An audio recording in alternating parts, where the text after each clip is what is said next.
Okay.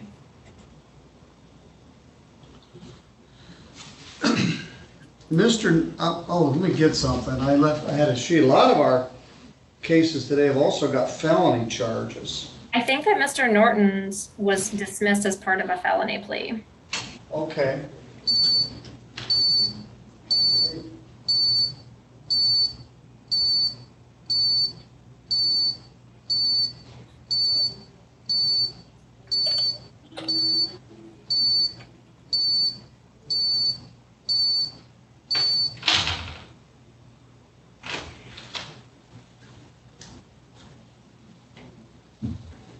Well, I mentioned that, but you said, well, they're DVs, so there may be some ramifications with that. And I don't know if he's pled yet. We'll find out. Let me email Gary and Dave. I know they've been kind of busy this morning into the afternoon.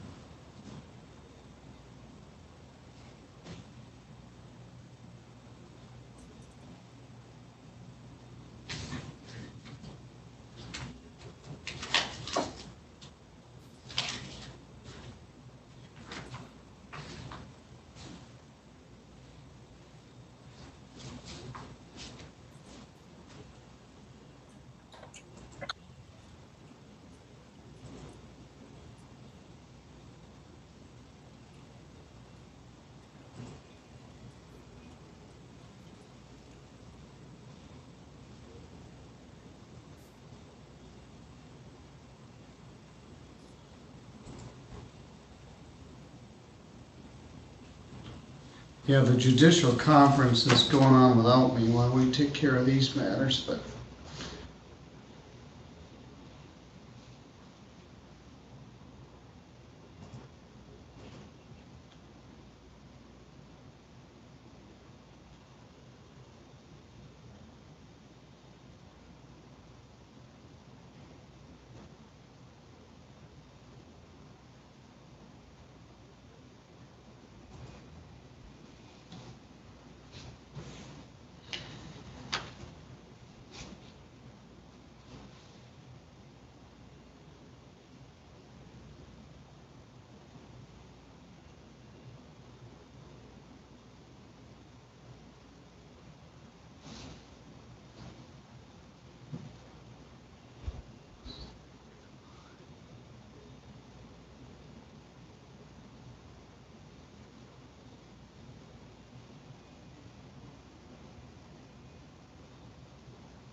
good afternoon, Mr. Norton. This is Judge Middleton.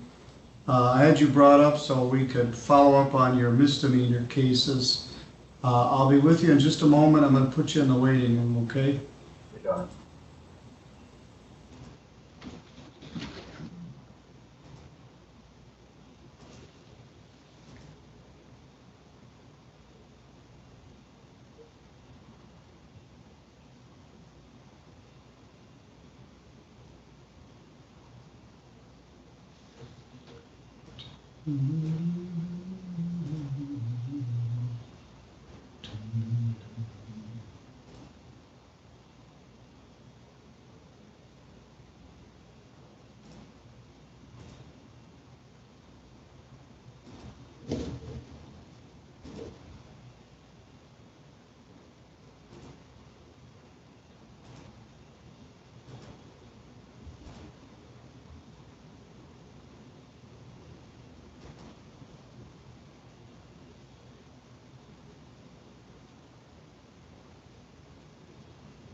All right, we are in hurry up and wait mode. It is 1:30. This is Judge Middleton here at the District Court in Centerville, Michigan. We're about to start our afternoon. These 2 days, the 6th and 7th of May, have been set aside for the annual Michigan Judicial Conference. So all 4 judges are attending the conference virtually. But I unblocked this afternoon so I could deal with these matters. We will be offline tomorrow morning. Tomorrow afternoon we have a full landlord-tenant docket. Once upon a time, these conferences were in a real place with about 500 judges in the room. Now it's all virtual and not the same. Anyway, Ms. Davis is here with us. We're waiting for the defense attorneys to come in. She's in a consultation regarding the first case we're going to be dealing with.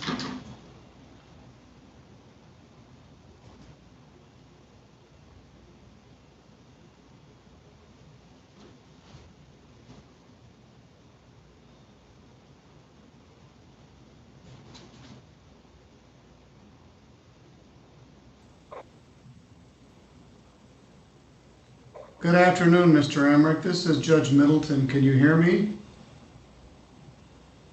I can't hear you.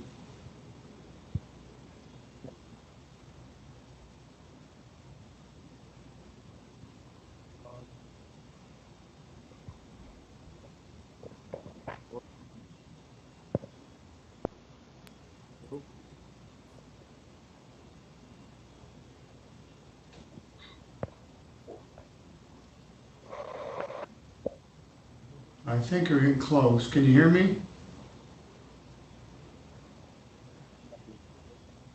I'll put you in the waiting room and we'll struggle with this in a bit. Deborah, we are live. We're recording. Mr. Norton is there at the jail. Mr. Norton, you're looking pretty good today. And that's good to see.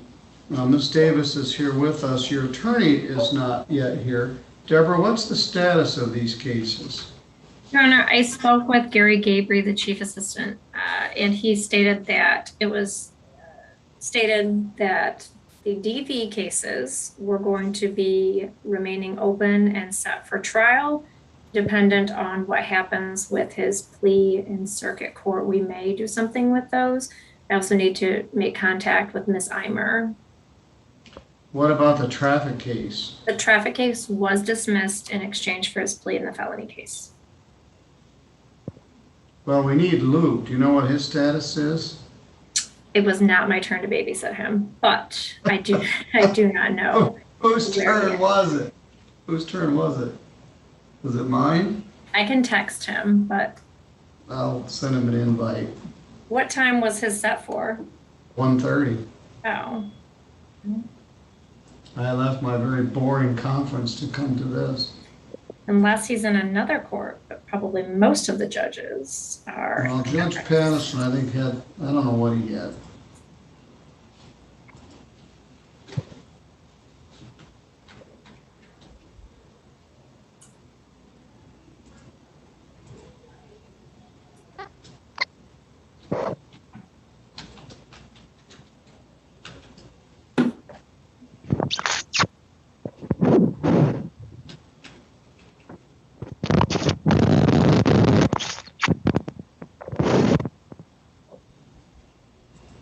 Mr. Emick, I think I liked it better when I couldn't hear you.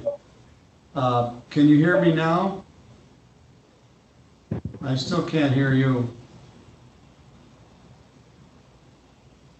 Mr. Emmerich, try going to your microphone settings on the bottom left and make sure that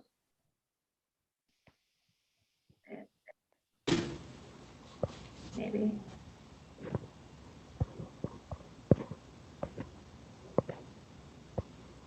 I guess I don't know what it looks like on the phones.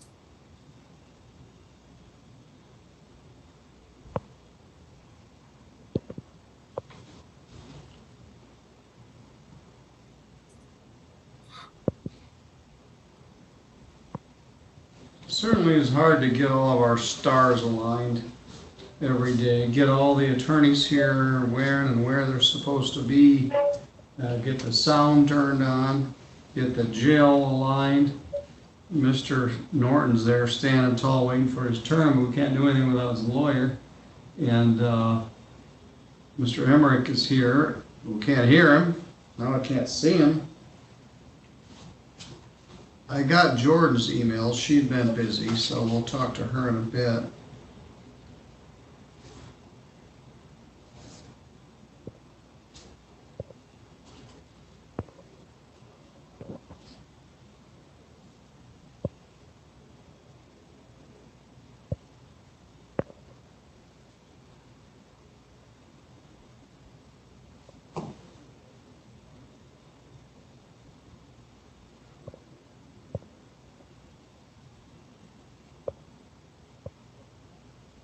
Mr. Norton, I'll put you back in the waiting room while we're in hold here.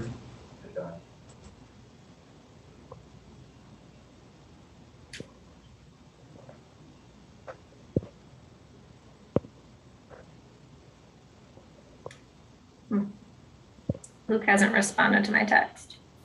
I don't think he's read it either. I don't think any other judge was in session. Judge, we each signed up for different sessions, and I didn't think anyone was conducting any court. Unless he's in another court, another county or something. And all the judges should be at the same conference we were at, so I'm not sure what they're all ducking out like you did. Maybe so. Business waits. Well,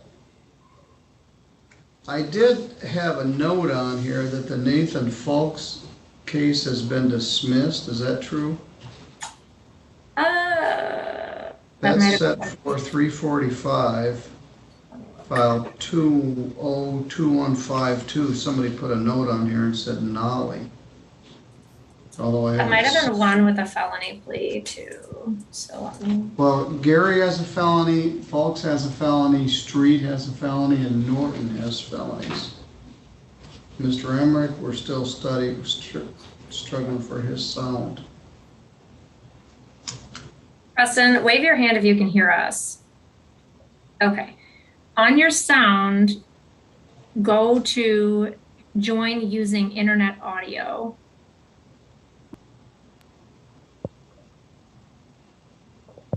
All right, you got there. Go back. You had it. Now I unmute. All right. It was close. Whatever you were pushing looked like. All right, stop. Now leave it there. All right, now you need to unmute it. There's a little button down at the left with a slash through a microphone. No? When you first, I might have him like call back in. When you first get brought into the meeting, click join using computer audio. I'm going to remove you and have you dial back in. I think sometimes people don't think to put the computer audio because they're on a phone, but. I don't know. We certainly struggle every day, don't we? I'm not a techie person, so it's about as far as I go. Well, we don't know what kind of device they're on. We don't know if they're on an Android, an Apple, whether they're on a phone, or on a laptop, whether they're on a iPad, 2 tin cans and a piece of string. All right, here we go. Second time's a charm. All right. Can you hear us now? We still can't hear you.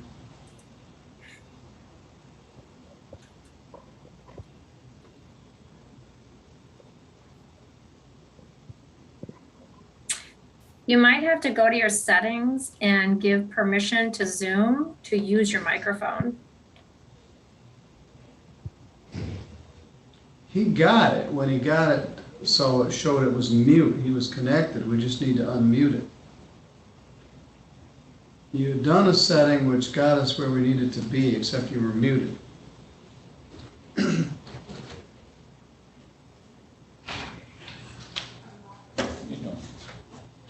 I'm trying to do pre-trials. I need Luke.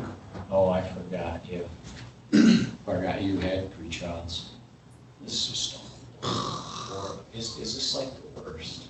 Yes, I mean, we're live. the content stuff was a little bit issue, but I've had some decent content. But it's just such a horrible way to have a conference. Careful, the Chief Justice is watching. I don't care. If you know where Luke is, will you send him my way? Yeah. Debbie said it wasn't her day to watch him, and so I wasn't sure whose day it was. Well, should make for a quick hearing. Well, we're struggling with some We'll have to sound. hold him in contempt for failure to appear, get a warrant for him. Oh wait, you have to send him a show cause notice first. Yeah, I have to show cause. That was part of our last discussion. Some of the judges were expressing their frustration. Kindler. Oh, what one were you in? The future of, never mind. All right, Mr. Emmerich, we're still struggling, but we'll get there. You are correct. Fault is a nollie for the plea in circuit court. I think we're, Mr. Emmerich, do you know Morse code?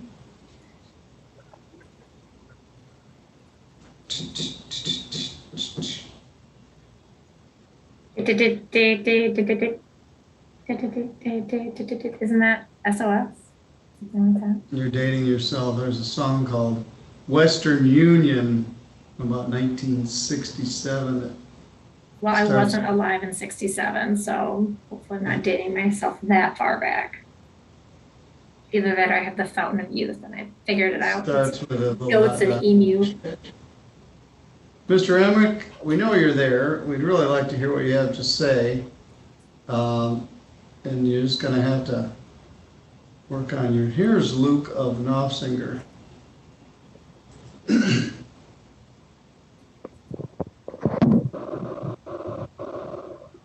Mr. Emmerich, maybe we'll get there. He's gonna write us a note. Good afternoon. Good afternoon. Your client, Preston Emmerich, is here. We're struggling with the sound and we may go to Plan B, but also Ricky Norton is in the room at the jail.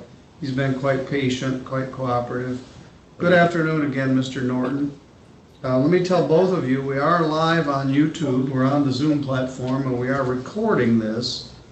The first matter set for 1:30 is People versus Ricky Norton. Mr. Norton is presently at the jail. He has a total of 6 cases. He has 3 felonies which are in various stages in the circuit court and 3 misdemeanors set for pretrial today. File 20104 SM charges no insurance and operating without a license. Ms. Davis indicates that as part of a felony disposition, that case is going to be dismissed. Is that your understanding, Ms. Davis? Yes, Your Honor. All right, I'll indicate a nollie is coming. Then there are 2 domestic assault cases also pending.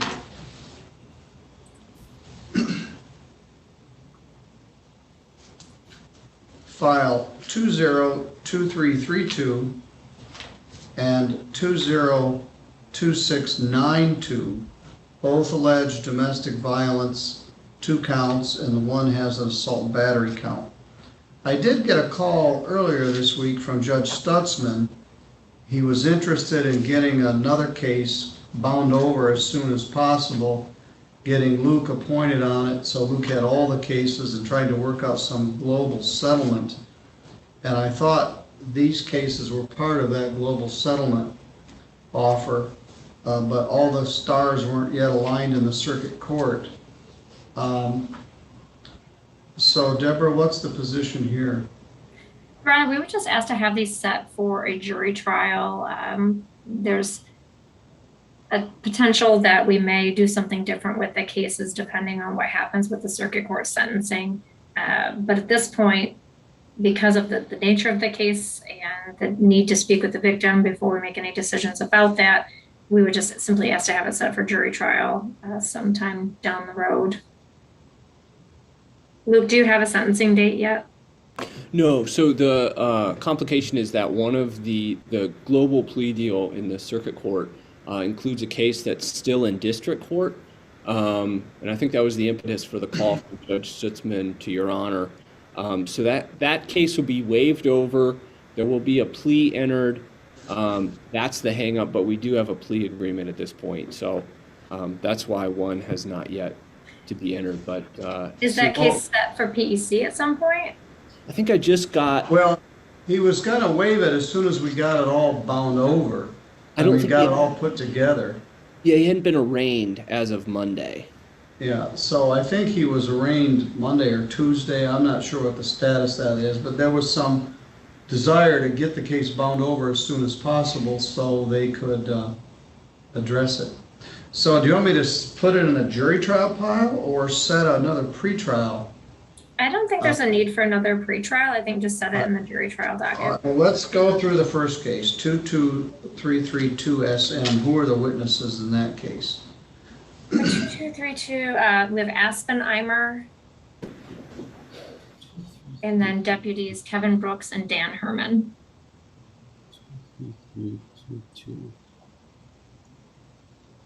Any photos or medical reports? I don't believe so. Any motions, similar acts or other motions, None are anticipated at this point.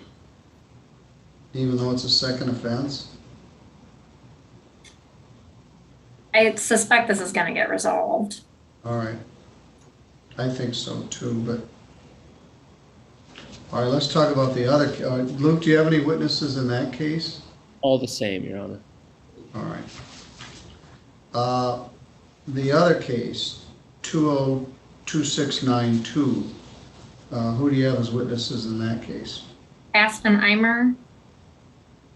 And then Deputy Kevin Brooks and Sergeant Brandon Dahl.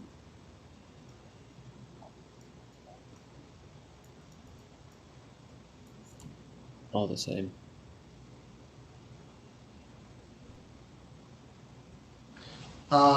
Luke, I told your client that he was looking good today, and I think he is, and I think you're working on a global resolution of everything, and there's certainly some sense in that.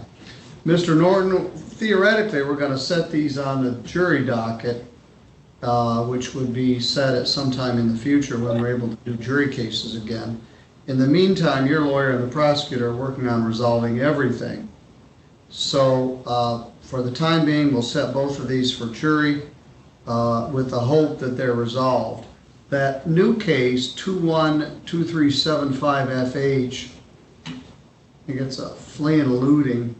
That one's pending the bind over so it can get waived up to circuit court. Anyway, do you have any questions? No, Your Honor. All right, your lawyer will be in touch with you, and we'll keep you posted. The traffic case is dismissed, no insurance and driving, so that's a little something we've accomplished today.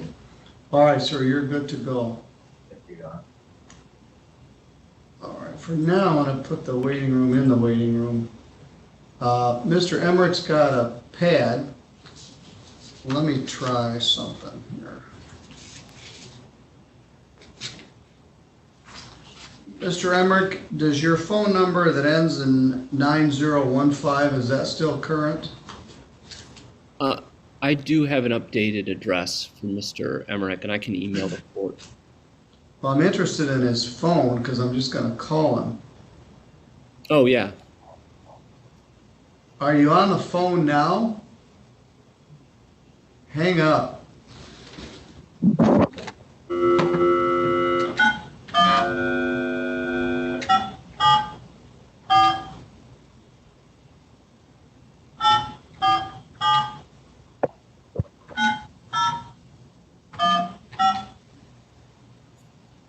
He's got, Yeah. oh, it's the wrong number. Yeah. All right, hold that a minute. 949. I think that's a 4, yeah, 949. 6826. All right, I'll try that number. 999. It's 999? Yeah, that's what I have in my file. It's weird exchange. Oh, there's making it a 9. Yes, it's 9. I know it does sound fake, right? 555. Yeah, I thought you had to pay for those, back in the day. 100 numbers. Yes, sir. Hello, sir. I know it sounds like a fake number, sir, but it's really mine. All right, well, you're there and we could see you. Your lawyer, Luke Nossinger, is here with us. You could see him. Prosecutor Deborah Davis is here. Your matter is set for 1:45. We're a little bit behind, but it's all right. The allegation is... Apologies for the technical difficulties. Well, we encounter it every day. Made all my hair grow out and turn gray. That's how that happened. At any rate, this is a domestic violence second offense. It's alleged to have occurred in September of 2020. What's the situation here, Ms. Davis? We have offered a domestic violence first offense. Luke, what's the status? Oh, we're going to leave this on for jury trial, Your Honor. All right. I was looking at the pending jury trials. Probably 75% of them are domestic violence cases.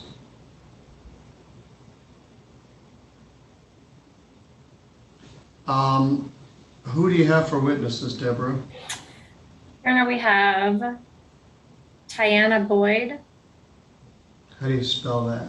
TYANNABOYD. All right.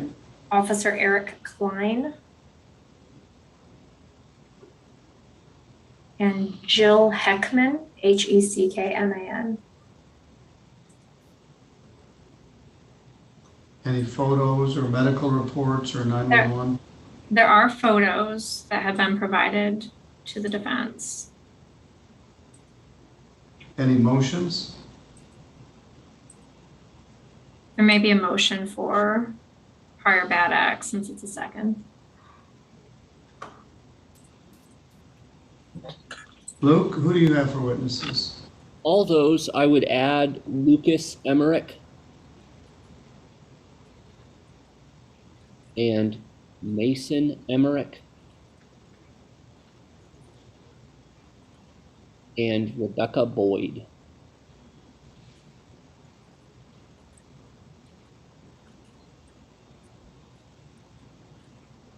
Mr. Emmerich, what you're charged with is domestic violence second offense. That's a misdemeanor, punishable by up to a year in jail and a fine of up to $1,000. Prosecutors agree to reduce that to a first offense, which is domestic violence without supplementations, punishable by up to 93 days in jail and a fine of up to $500. It's my understanding at this time you do not wish to accept that plea agreement and you wish to have the matter set for a jury trial. Is that correct?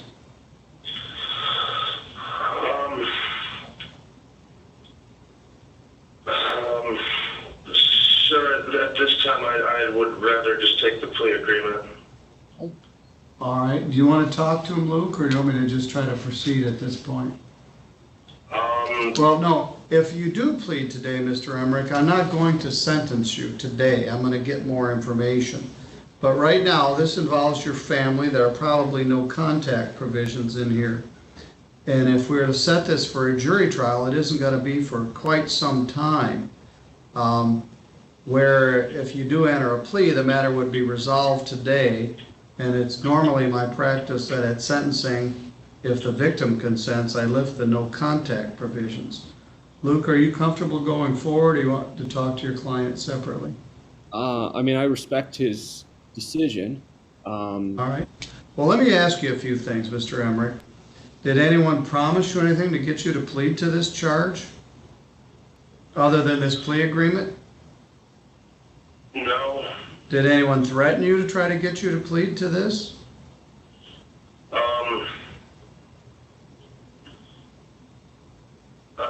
No. All right, let me ask you a few other questions. Do you understand that by pleading to this charge, you will be giving up your right to have a trial in front of a judge or jury? There will be no trial. Do you understand that? Yes. If you had a trial, you'd have the right to be represented by an attorney. If you could not afford an attorney, the county would appoint one for you at county expense, which they have done.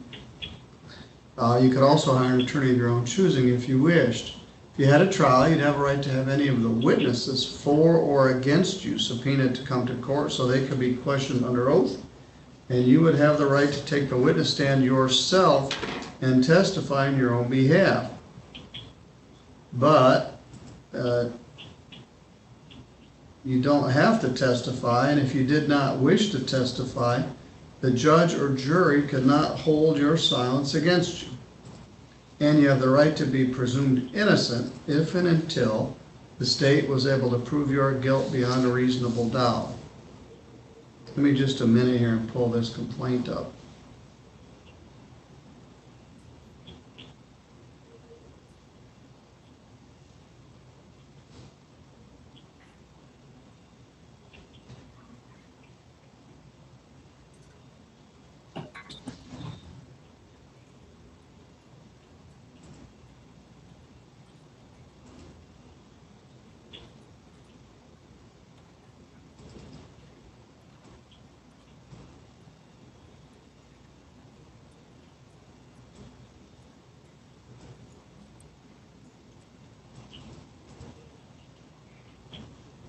Getting there, don't, give me a second. I'll move too fast.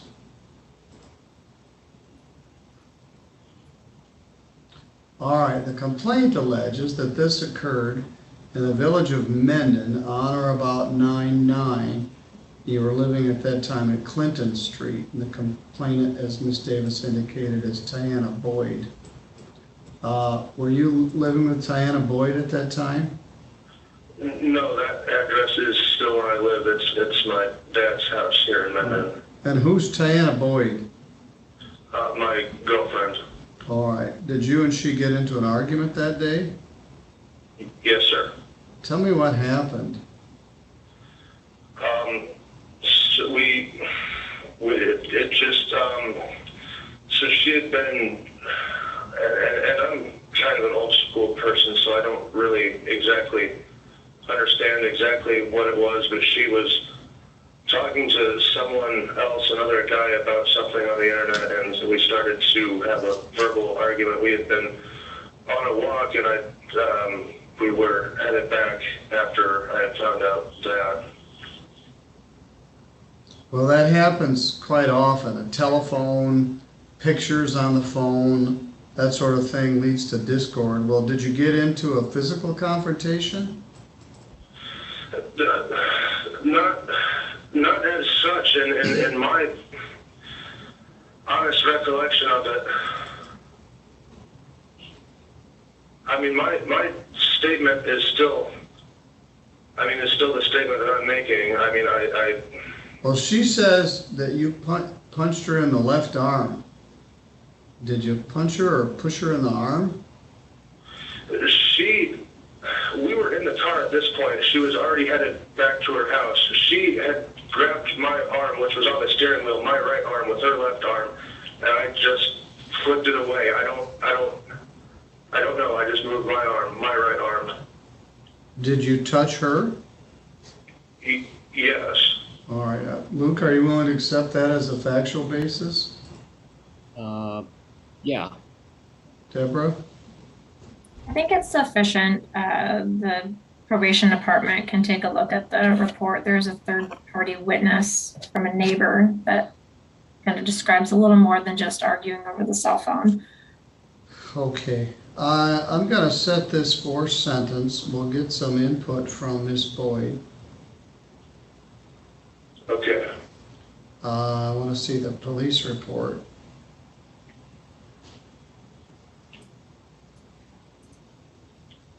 Are you still at the Clinton Street address? Yes, sir. All right, let's pick a date for sentencing. Out a bit. Today is May the 6th.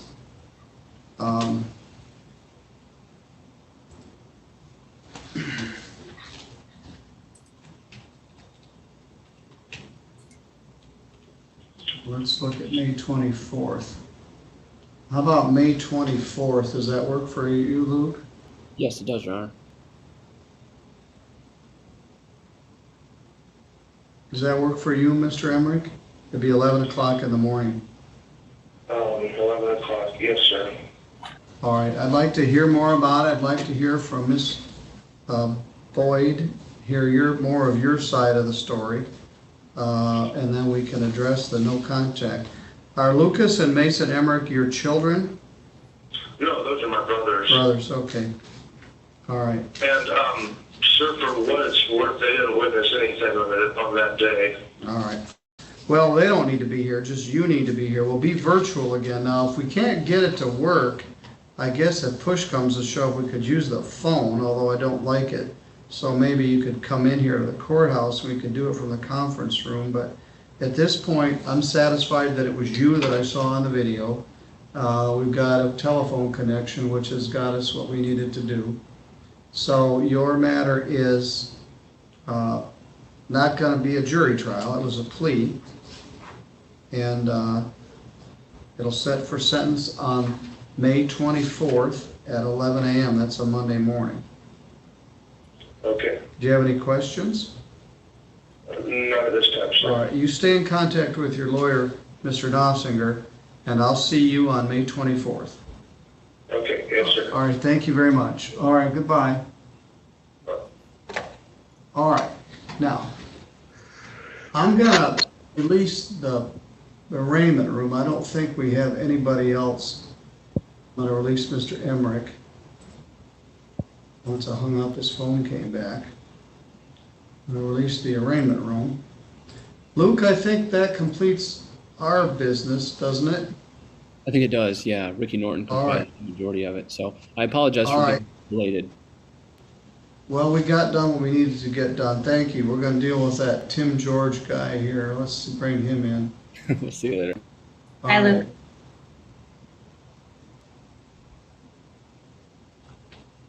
Good afternoon, Mr. George. We're 2 minutes late. I apologize. Your client, Mr. Street, is in the queue. And Deborah is here with us.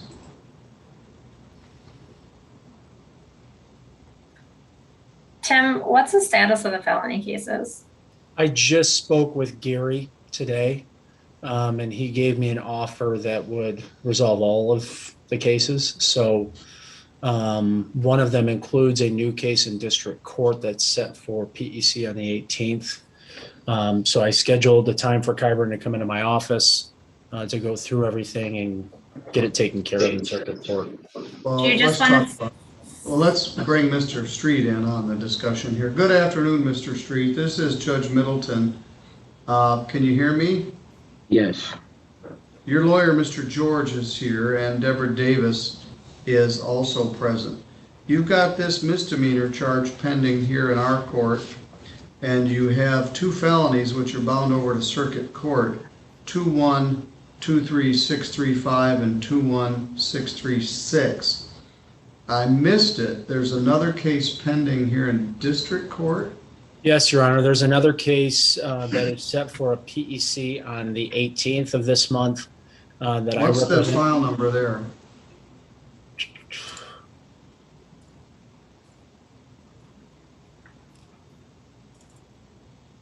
(21-761 FY). What's the date of offense? Can you tell?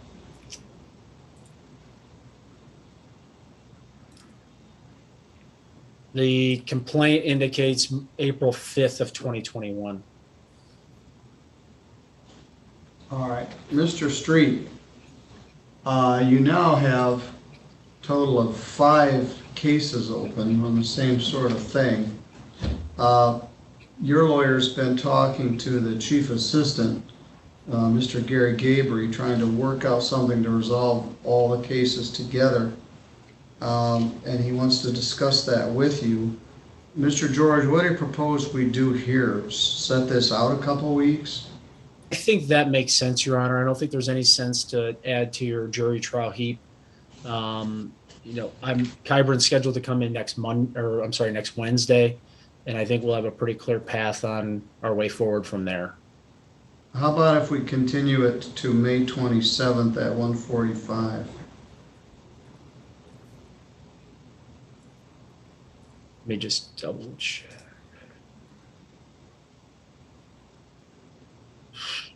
I have an adjudicatory trial that's set for the 27th.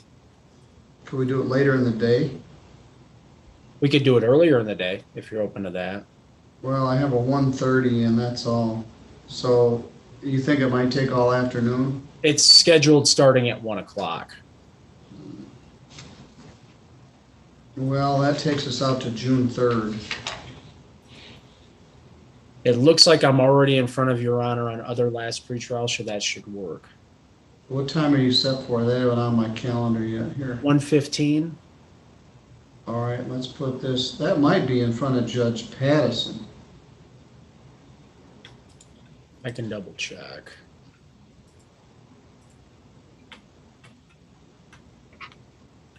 We'll make it for 1:30. Your Honor, are there bond conditions including no further criminal activity while on bond? Well, we're gonna discuss that in a minute.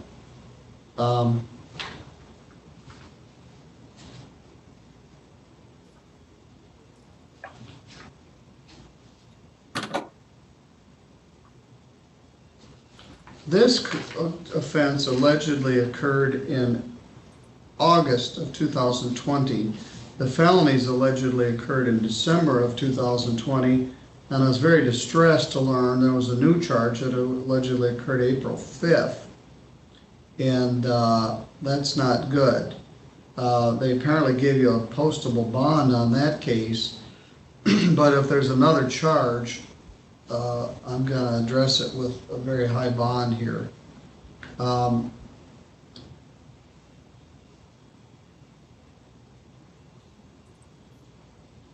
We used to have a program for this. I'm not sure whether you're eligible for it, but I think you need some psychological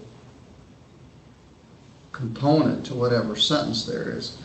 Are you still living on State Street? Yes, 306. All right. Are you working someplace? Yes. I Where's just came home from Aquatic. It's in Okay, Three Rivers. that's what you told me. Now, you always show up right on time. You have a good feed and good signal. You're polite, you're respectful, but you got this problem that keeps getting you in front of me. And I don't want to see you anymore till we can get this resolved. So right now, we're adjourning this for 1 month, give or take, to June 3rd at 1:30. You understand? Yes, sir. All right, then you're going to go in and see your lawyer, Mr. George, this week. And Your Honor, just so the court and the prosecutor is aware, Mr. Street has reached out and made arrangements to begin counseling to help address some of these issues. There was an evaluation that was completed with recommendations, and based on those recommendations, he is beginning treatment. Very good. Okay. Do you have any questions, Mr. Street? Oh, sir. All right, you're good to go. I'll let you hang up. I'll just remove you. All right, PEC, continue this. Last pretrial to June 3rd at 1:30. See also 212365.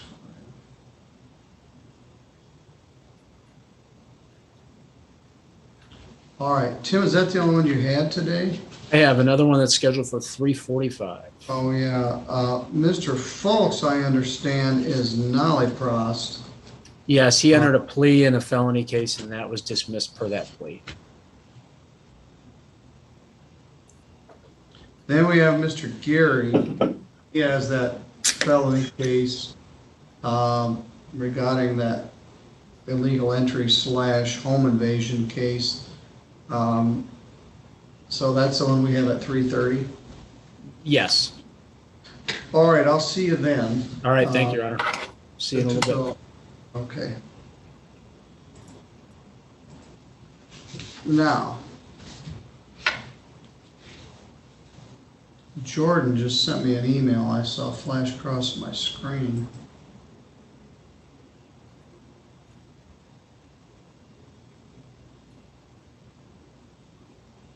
Okay.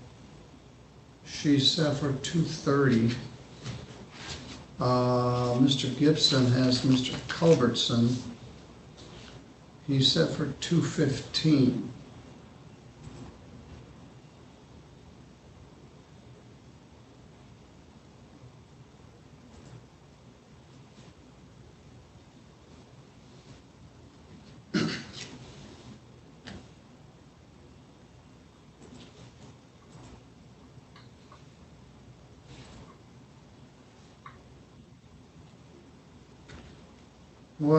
Was there an offer in Culbertson? Was this the one that was disturbing the peace?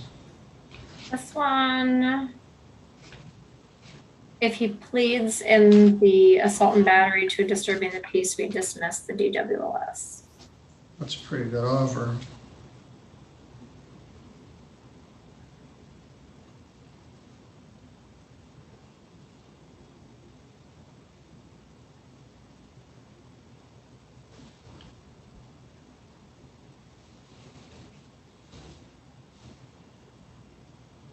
All right, we gotta wait a couple minutes. Yeah, then we have Lytle, Hess, Potter, Perez, Gary. Quite a bit before I can go back to my conference.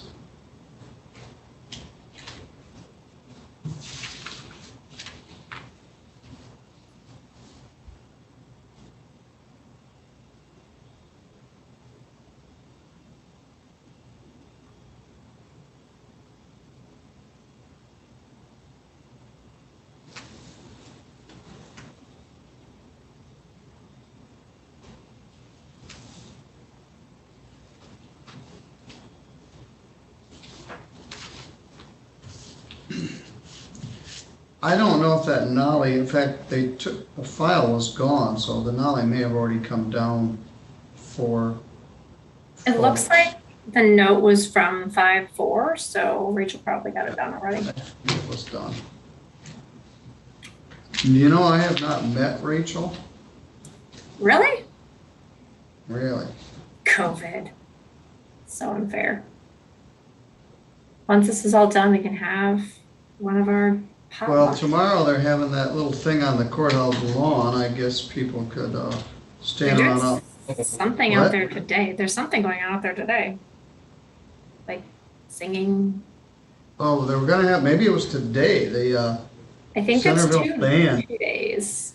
Oh, Yeah. was gonna do a concert there, as I understood it. Well, Something it's a they used to do little years and late. years ago. That's again before you were born.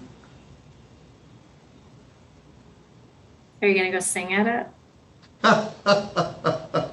Yeah, when they want all the people to go back inside, they'll ask me to come sing, clear the area. Well, come on, Paul, we want to get this case resolved before we start with Jordan.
couple of these others out of here.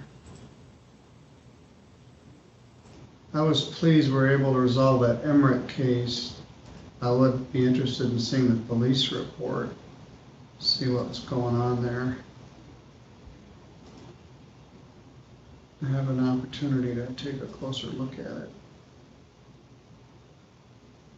1, 2, 3, 4, 5.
Well,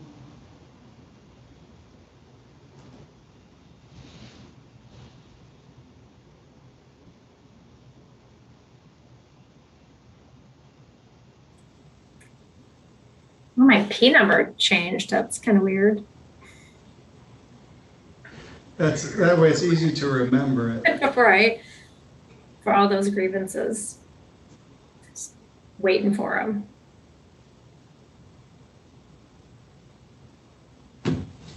Yeah, I don't know how that happened. I think it just, something happened there. Some computer glitch, I'm sure. Well, Mr. Gibson isn't here and his client isn't here. Maybe they're talking to each other. What Here's time was it set for? 2:15. Yes. How did that go? Jesse's girl was Stacy's mom, and her number was 867-5309. Something like that. Corvette. All of which predates you. Let's see, this might be Mr. Culbertson. Correct, sir. Good afternoon, Mr. Culbertson. This is Judge Middleton. Let me give you a name. Do you have the ability to do the video? I don't trust my internet connection to kick me off the phone. Lately, it's not, people can't hear me and it's all choppy, so I decided to call where I have a good signal. All right, well, you got a good signal. We'll stay with you here for a minute. I'm going to put you in the waiting room. I'm going to send an email to your attorney asking to join us.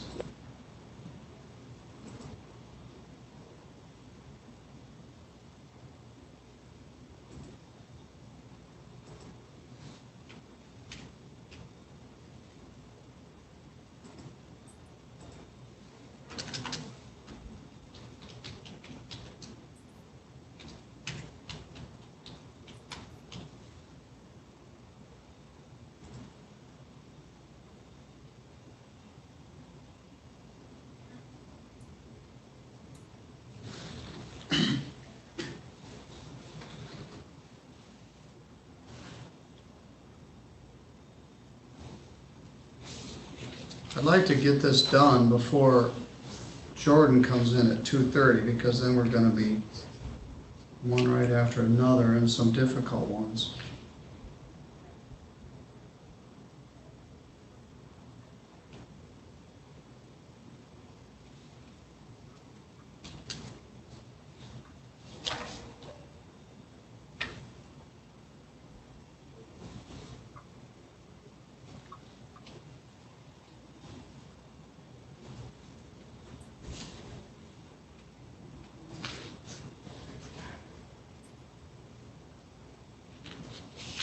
Here he is.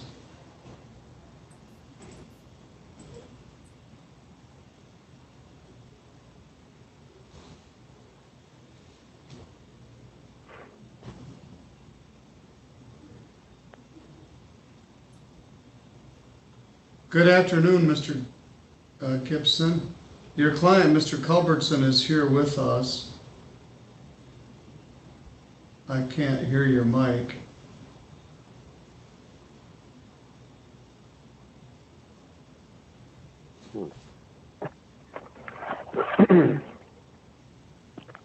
I was trying to call Mr. Culbertson because I had called him earlier, but could I go into a breakout room with him to go Yes. over the? Now, my fear is hopefully you won't get muted. Let me state what my understanding of the plea agreement is. I'll call the case. This is file 21233SM. It's in charge People versus Brandon Culbertson. It charges assault and battery. Count. The other case is 21368ST, People versus Brandon Culbertson. It charges driving suspended first offense. That's a misdemeanor, punishable by up to 93 days in jail and a fine of up to $500. Carries 2 points and it requires that your license be suspended. Ms. Deborah Davis is here on behalf of the prosecutor's office. She has indicated that they're willing to dismiss the driving suspended charge and dismiss the assault and battery charge for a plea to disturbing the peace. Disturbing the peace is a misdemeanor punishable by up to 90 days in jail and a fine of up to $500. It is not an assaultive offense. It was whether a quarrel, argument, or disturbance in a public place. Mr. Culbertson, do you understand they're offering to dismiss the assault and battery, dismiss the driving suspended, if you plead guilty to disturbing the peace? Do you understand? I understand. All right. Would you like to talk to your lawyer, Mr. Gibson? Can I talk to the prosecutor? She's here with us. Okay. So I just need a little bit of clarity on the. All right, well, let me put you in a breakout room with your lawyer. I got to open a breakout room. Your Honor, just to put it out there, one of the people that watches this said that if you are on the phone, you can use *6 to toggle mute on and off. So if he does get muted, if he just pushes *6, it should be able to unmute. I haven't tested it myself, so hopefully. You're so clued into that. All right. Mr. Gibson and Mr. Culbertson, I'm going to put you in the waiting room, and I'll see you shortly.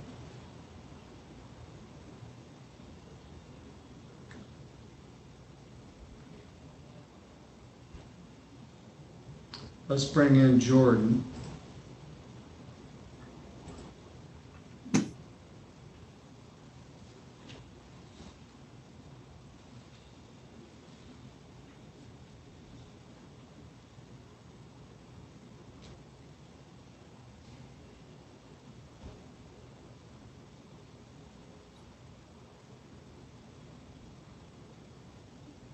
Good afternoon, Jordan. Hi. I'm going to bring in Alcatel Glimpse. Jordan, I always appreciate your email updates. We are double booked today with the judges conference and this, and I appreciate your always keeping me up to date on what's going on.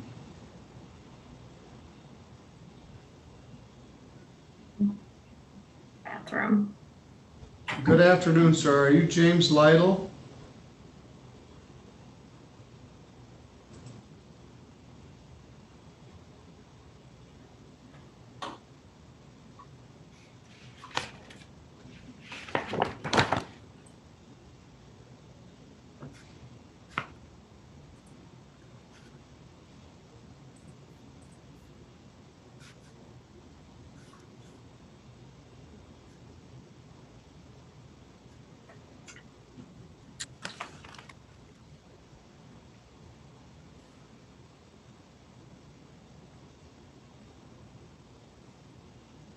Good afternoon, sir. Can you hear me?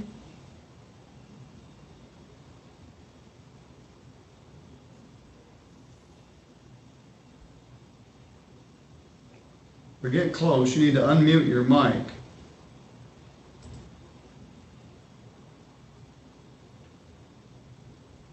Can you hear me now? Yep, All right, are you James Lytle? I am. All right, Mr. Lytle. I'm going to give you a name, ask you to stay in one spot. You're making me dizzy. Yeah, I'm trying to get to where the video ain't choppy and I can hear you. All right, you're pretty good now. Okay.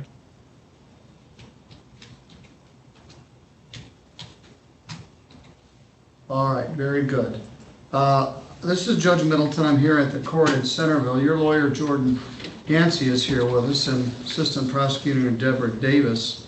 The charge here is domestic violence. It's alleged that on or about February 24th that you assaulted Kelly Lytle. That's a misdemeanor punishable by up to 93 days in jail and a fine of up to $500. Ms. Yancey, what's the status here? Thank you, Your Honor. In talking with the prosecuting attorney, they've agreed to dismiss the domestic violence charge in exchange for a plea to disturbing the peace.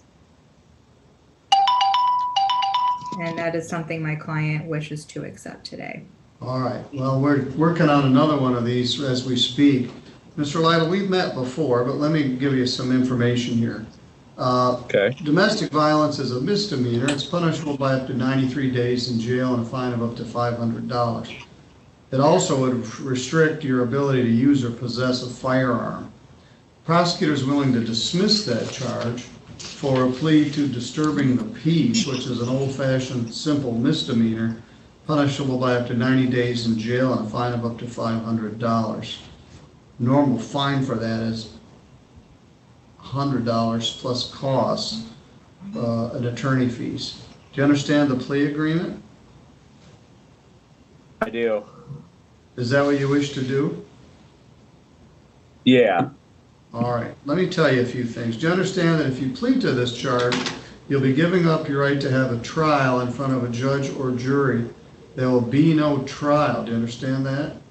I do. If you had a trial, you'd have the right to be represented by an attorney. Ms. Yancey is here. You could also hire an attorney of your own choosing if you wish. If you had a trial, you'd have the right to take the witness stand and testify on your own behalf, but you don't have to because you have a right not to testify, and if you did not wish to testify, the judge or jury cannot hold your silence against you, and you have the right to be presumed innocent if and until the state was able to prove your guilt beyond a reasonable doubt. Do you understand that? I do, Your Honor. All right. Other than this plea agreement, did anyone promise you anything to get you to plead to this? No. Or threaten you? Nope. All right. Now, according to the complaint, this took place on February 24th out at Lockport Townhouses. Is Kelly Lytle your wife? Yeah, for now. All right. Well, did you and she get into an argument that day? Yeah. Says here she was holding the door. You pushed the door into her, and she got hit by the door, got a scrape on her arm. Will you accept that? Yeah. All right. Deborah, is this something I could do the sentence now, or would you like to allow victim input here? Your Honor, she did fill out a victim impact statement, but she did not wish to have significant punishment to him, more via counseling and treatment and celebrate recovery. So I don't know. I think I'm going to set it out for sentence, give her an opportunity to be here. Mr. Lytle, I'm going to get a little Your Honor, before you go on here. Yes. She may have put in her victim impact statement about the celebrate recovery and all that. But Your Honor, since I've been gone out of the home, I was gone 4 days. She got another man in there. I don't know if he's living at my house now or not. No, Mr. Lytle, please stop talking. Well, we can get into that. I'm going to celebrate recovery and all that. She's filed for a divorce. Okay. She's already filed for divorce. Okay. Well, so she can't dictate what it is I do. Mr. Lytle, please stop talking. there's some truth in that, although I can, but it doesn't sound like she wanted much to happen, but these are difficult times when parties separate. It's when these sorts of things occur. It's also a very dangerous time, primarily for the women, separation time. Let's see what we got here. Jordan, are you set to be here on a Monday? I am not set for Monday. I have a sentencing Tuesday. No, just some Monday. Let's see what we got here. I don't think I have a Monday sentencing in the near future. Well, let's see. I got a lot set here. I'm available the 10th, the 17th, 24th. Let's try Monday, May 17th at 11. Mr. Lytle, are you working somewhere? I am not, Your Honor. I just was able to acquire a car, because the car that my wife had leased or financed up at HYR Auto, the fuel pump went out, so they came and got it, said they were going to fix it. Well, I called 3 days later to see if they'd got it fixed yet, and she must have gotten a hold of them. But at that point in time, they told me that they weren't going to fix the car at this time, and they couldn't give me any more information because I wasn't on the lien or on the lease agreement. Where did you last work? I was last working at H&H Feed and Grain. All right, we'll hear more about that. I'll see what you're doing when I see you on the 17th. Perhaps check the status of your divorce. This is, I said, a difficult time. Yeah, I ain't talked to my son in a month, and Well, when we do this, I'm gonna lift the no contact provision probably, so that will alleviate that. No, she filed a PPO per somebody else's request, I'm assuming. That was filed April 13th, and I haven't been served with it yet, but it states everything that my bond conditions state. All right, I'll also look into a PPO status. Yeah, because she's contacted me about 4 or 5 times since filing this PPO.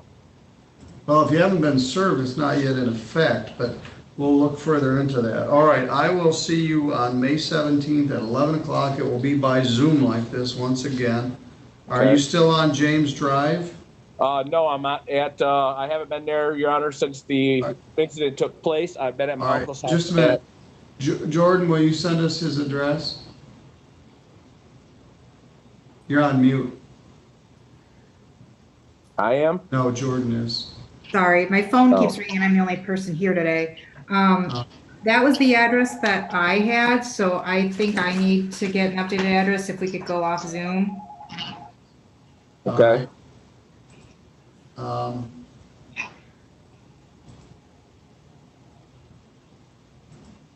For YouTube, sorry. Uh-oh, I just put him in the breakout. I'm not going. It's okay. There you go. I'm going to close that other breakout room.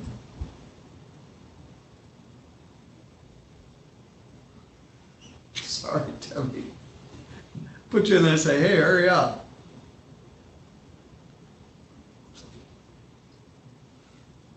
I forgot they were in there. I don't want him to give his address on YouTube, so.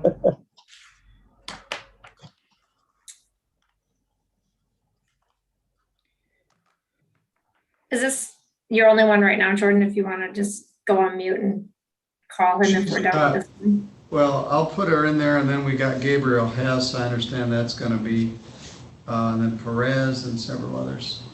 We got to wait 20 seconds for that room to close. So just bear with me, Mr. Lytle. Okay. Yep, and then I will get that address and then I will email the court. All right, thank you.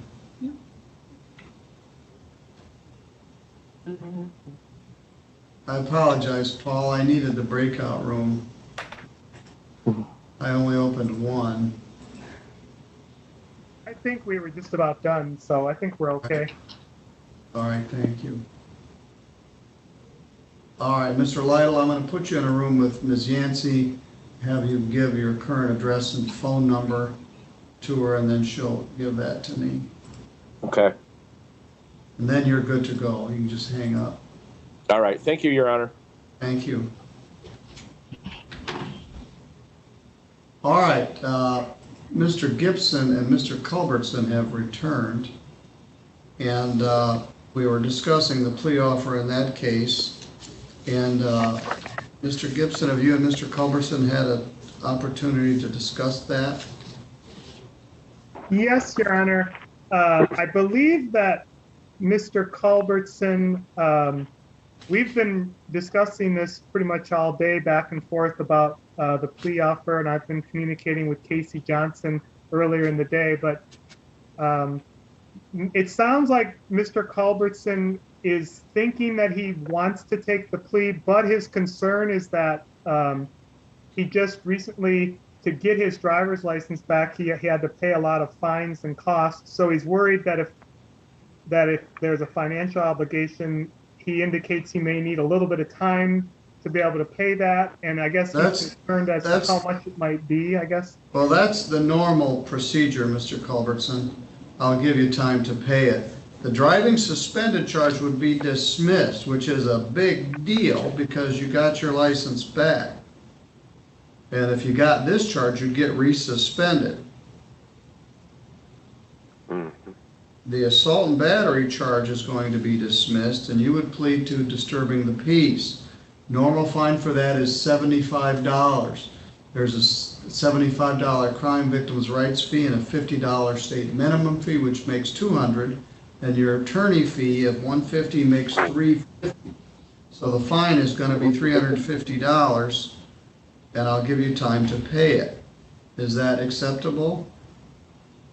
If I could ask you, who is the victim in this crime? The person's name is Philip Shug. Jacob Shug or Philip Shug. Huh? Whoa. Now, well, disturbing the peace doesn't matter really as assault battery. Disturbing the peace was there just quarrel, argument, or disturbance in a public place. Doesn't matter who started or who was right or wrong. Okay. Does that make sense? So, who's the victim? No, you said crime victim, right? So well, no. That's a good question. No one ever asked it before, but every crime in district court, the judges are required to assign a $75 crime victims' rights fee because they think everybody is rich. That goes into the Michigan Crime Victim Compensation Fund. So even if it's a non-victim, if it's a no ops, I have to assess that fee. So that is a good and relevant question, quite perceptive. So are you going to plead to disturbing the peace? I was wondering if the prosecutor in the court would be so kind as to waive the crime victim fee since I was protecting the peace. And well, I can reduce the fine. I can alter it out. Well, all right. First of all, tell me, are you willing to plead to disturbing the peace? Yes. Yes. All right. Well, tell me what happened. I went there because my sister/aunt, because of adoption, she was my aunt and sister, called. She was kicking him out. So I went there as a peace officer, and I was very peaceful, calm, and I told him, since he was screaming in her face with spit flying, that he needed to leave and come back with an officer to come get his belongings. And then he proceeded to get in my face, screaming, yelling, spitting, and attack me.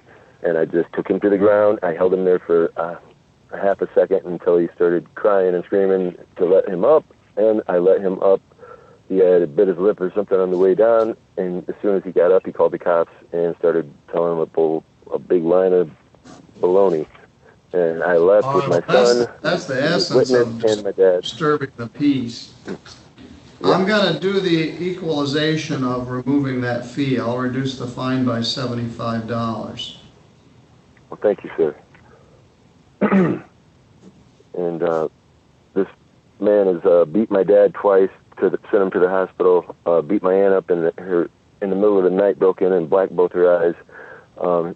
And my son was living in the house, but now he's living with me. So that's why they call me to protect them from this person. And I took to to get PP against him for them calling me to. I'm not sure of all of that, but I'm going to reduce the fine to $25. Okay.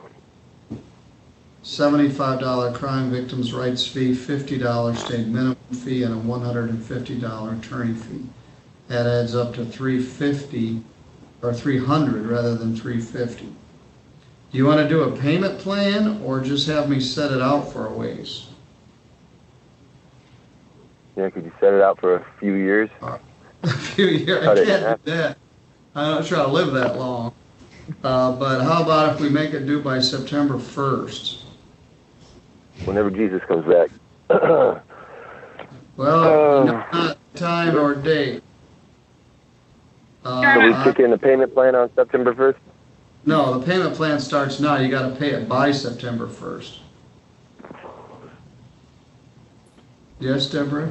I just want to make it clear so that Mr. Culbertson isn't under some impression that going to be a peace officer for his sister and having this altercation is acceptable. The pictures of Mr. Shug are pretty rough. He got his face punched hard and his lip was split open, and he did not send in a victim impact statement, and he has not contacted us. So I just wanted to make the court aware. Well, do you want me to set it for sentencing, or you set it for what we did? No, I believe that under the circumstances, he's not required, you're not required to set it out for the 10 days. He has not sent in his information. But I just wanted to make it clear for Mr. Culbertson that if this were to happen again, it would certainly may not end the same way with a simple disturbing of the peace. My suggestion is you stay away from Mr. Shug. But at this point, Mr. Culbertson, you're good to go on about your business. We'll send you that information regarding the fine. It's due by September 1st, and you're good to go. Thank you, Your Honor. All right. Paul, is that the only one you had today? I think so. All right. So. Okay. All right, you're good to go. Thank you. Thank you, Debbie. You're welcome. All right, now we've got someone from Galaxy J3. See who they are.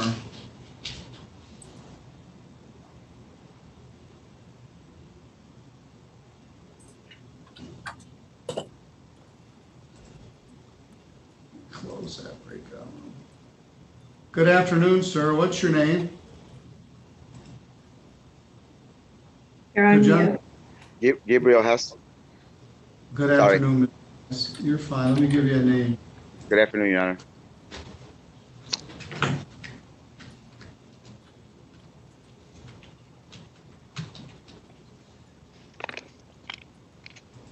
All right. This one is file 21297, People versus Gabriel Hess. Kind of an odd combination of charges: stalking and malicious destruction of trees, shrubs, or crops. Those are both misdemeanor offenses alleged to have occurred on or about January the 10th. Jordan Yancey has been appointed to represent you, and Attorney Deborah Davis is here. I would let you know, Mr. Hess, we are on YouTube and on Zoom, and everything's being recorded. I'll start with you, Jordan. What's the process, the situation here? Your Honor, the offer from the prosecuting attorney is they will dismiss count 1 in exchange for a plea to count 2, which is the malicious destruction of property. They are asking for restitution in the amount of, I think it was $950. My client, I'm unsure at this time. He's a little overwhelmed by the process. He doesn't, I mean, in talking our last conversation, it sounds like he wants to accept that plea. However, we would ask to be heard on restitution, as we do have some dispute as to I'll probably set it for sentencing, but let's see if I can answer some questions or calm some of your fears here, Mr. Hess. Stalking's not a good charge, and apparently they're going to dismiss that one. It's alleged that on or about January 10th, that you were stalking someone named Ashley Brown down in the village of Constantine. That's a misdemeanor. It's punishable by up to a year in jail and a fine of up to $1,000, potentially up to 5 years of probation, although I think that's been changed. Count 2 is malicious destruction of property over $200. Crops, turf, soil belonging to a Derek Tice. That's also a misdemeanor. In this case, it's punishable by up to 93 days in jail and a fine of up to $500. So they would dismiss the stalking case for a plea to destruction of the trees and crops, which is certainly a less serious charge.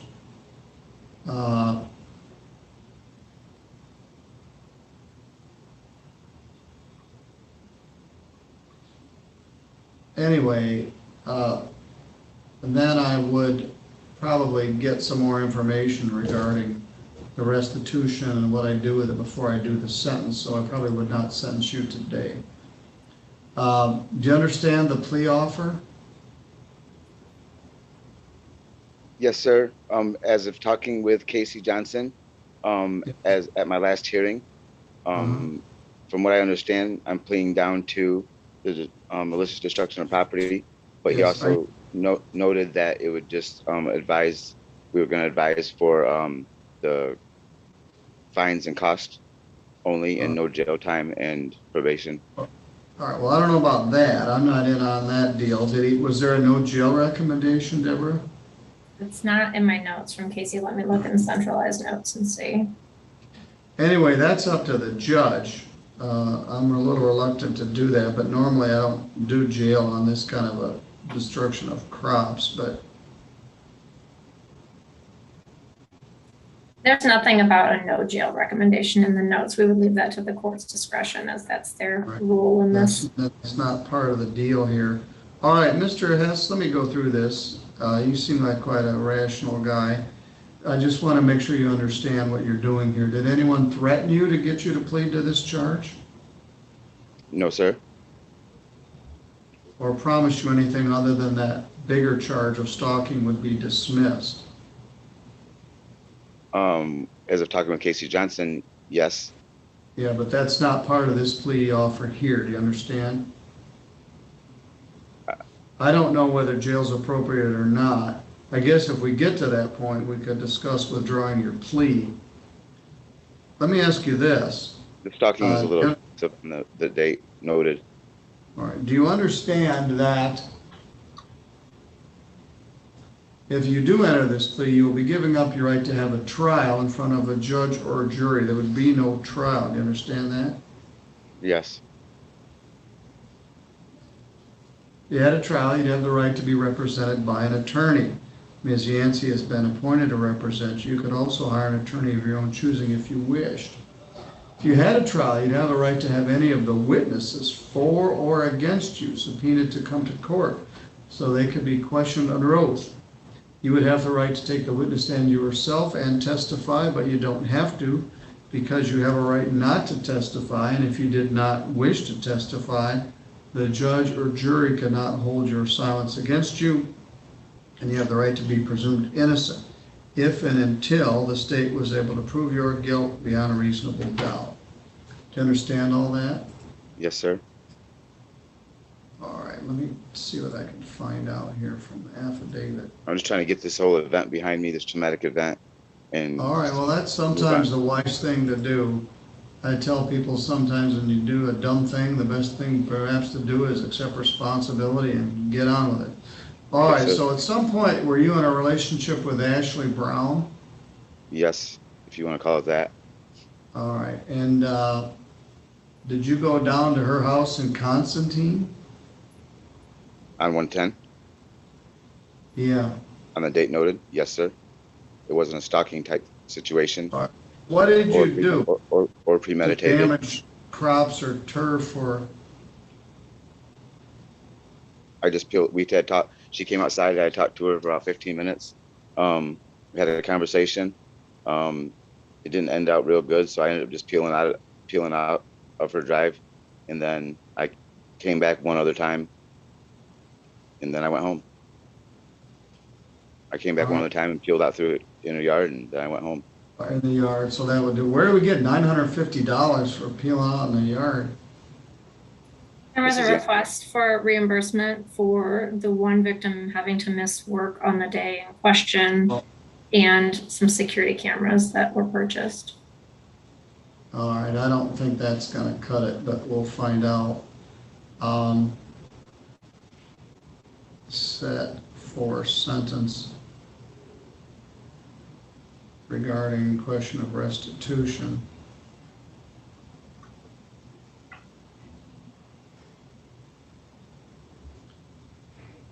Maybe a situation of a little bit of grassy. All right, so this is, I said, sometimes a difficult situation when relationships end. And that appears to be what was going on here. There's no big yank to do this, but let's see what we got.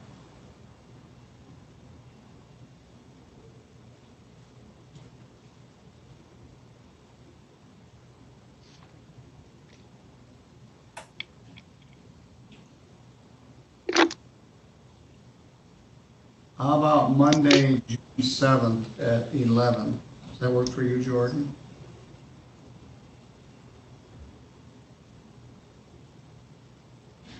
Monday, June 7th at 11 a.m. Yes. That should, Your Honor, I have a hearing done in front of the court, but I should be done by 10:30. All right. Need police report and restitution request.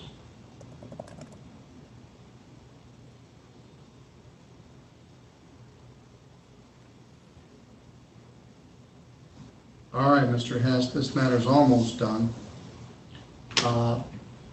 Do you have any questions? Are you still at the Dutch Settlement Road address? Correct. I am. All right. We'll send you a notice there, and I'll see you on June 7th, okay? Sounds good. Thank you, Your Honor. All right. That'll be 11 o'clock. You're good to go.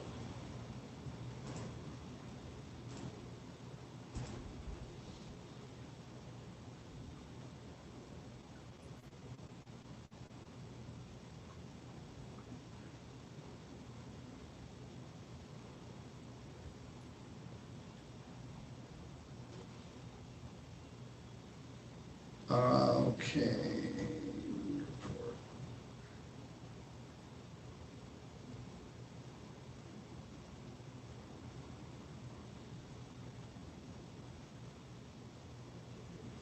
Well, Jordan and Deborah, we're about on time here. Let's see who our next customer is.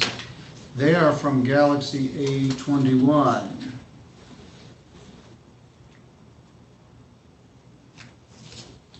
See how things are in that galaxy.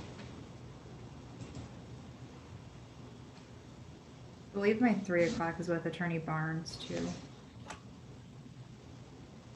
Miss Potter. Yes.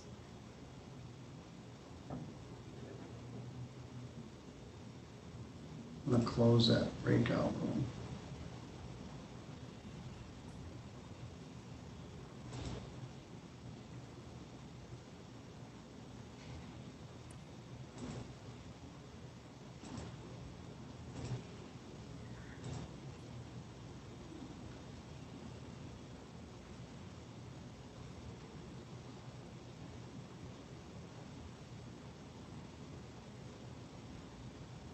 Good afternoon.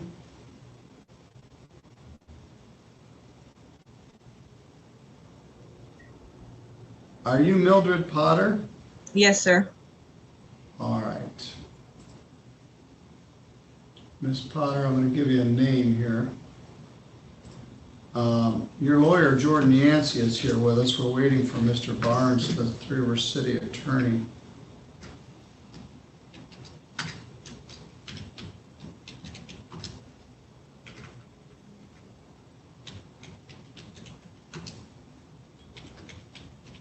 You ever hear of Grace Potter? No, sir. Grace Potter and the Nocturnals? They're pretty good. Anyway, that's not really here or there. We're waiting for your lawyer, And in the meantime, I'm going to put you in, well, is there a plea offer here, Jordan? I don't believe so. At the first pretrial, it was as charged. I have not received an updated offer from Mr. Barnes, but based on our initial conversation, I don't believe he intends to reduce it. All right, well, Mildred, you're here in the right spot at the right time, and I do appreciate that. In fact, you're a little bit early.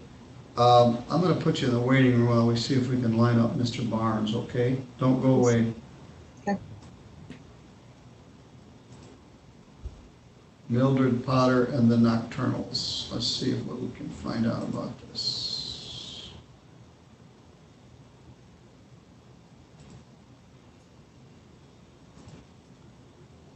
These poor defendants, they never know what I'm talking about. She's a fairly recent artist. Yes. Within the last 10 years. Yeah, which is new for me. All right, Mr. Culbertson is done. Oh, Tanisha, why isn't Tanisha Perez in here? I have her for 3:15. I've been trying to call her all day and her phone, I can't even get it to She's ring. not. Oh, she's an old-fashioned paper file. Yeah, it's from 2018. Let's see what this one's about.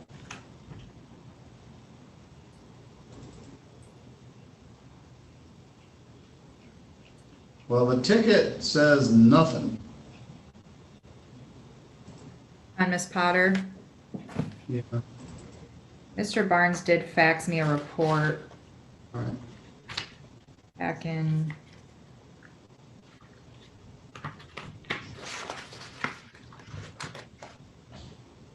March.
I think he might be here.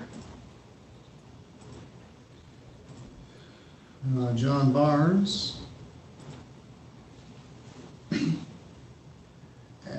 Mildred Potter.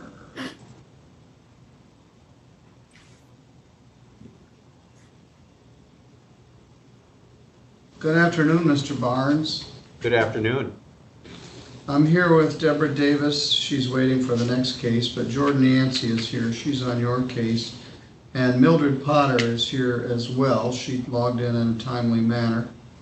This is a reckless driving complaint, file 213860T. Mildred Potter's identified herself. It's written under the Three River City Ordinance on a ticket. I met Miss Potter before, and she did have some issues with her driver's license over the years, but it looks to me like she's got them straightened out, and at this time her license is valid. Miss Potter, reckless driving is a misdemeanor. It's punishable by up to 93 days in jail. It carries 6 points and a driver's license suspension, so it's a relatively heavy-duty charge. Mr. Barnes, what's the status here? Your Honor, she had meth in her possession. She, at the time, was exhibiting extreme signs of use of meth. I don't think she was not charged with OUID. The meth was sent up to the state police lab, and the state police lab test came back confirming it was meth. So she hasn't been charged with possession of the drug, and she wasn't charged with operating under the influence of drugs. She was simply charged with reckless driving. She was driving down the street with a man hanging off the hood of her car. Your Honor, I apologize. So under the circumstances, I think the charge of a civil infraction is pretty fair for her, and we don't really have any offer to reduce it at this time. All right, well, this isn't a civil infraction, this is a misdemeanor. I'm sorry, what was it charged as? Reckless driving. Oh, reckless. Okay, I guess that is. If it was careless, I would certainly. I thought it was, okay, my mistake. You're right. It's a reckless. All So right. yeah, I think under the Are you willing circumstances. to offer a careless, or you wish to hold the line at reckless? No, I think we should keep it at reckless. Given the fact that there was meth involved and she wasn't charged with that, I think she dodged a bullet on that. I'm not sure how that plays into the things, but what the fact finder would hear is the facts of the driving. Ms. Potter, the prosecutor has essentially made no plea offer here. I guess, let's assume that it was methamphetamine and it came back from the crime lab as methamphetamine. The Three Rivers City Attorney doesn't have the authority to charge you with a methamphetamine charge. The county prosecutor does. Do we know what the status of that is? Is she pending further charges, or is this as far as it goes? Not that I'm aware of, Your Honor. Mr. Barnes, has it been submitted or anything further, or it's just this? It's my understanding that the county prosecutor's office is not charging her with possession of methamphetamine, and they're just willing to let it go through on the reckless, Your Honor. All right. Ms. Potter, have you had a good opportunity to discuss this with your lawyer, Ms. Yancey? Yes, sir. What would you like to do here today? Sir, I'm not guilty. All right.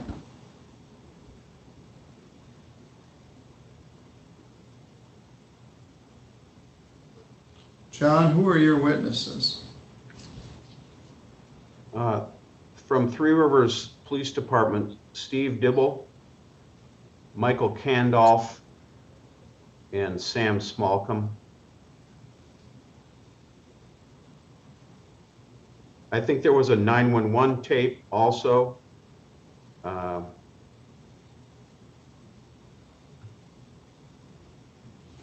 What about the guy that was hanging on the hood? The guy hanging on the hood is Brandon Cook. Brandon Lydell Cook?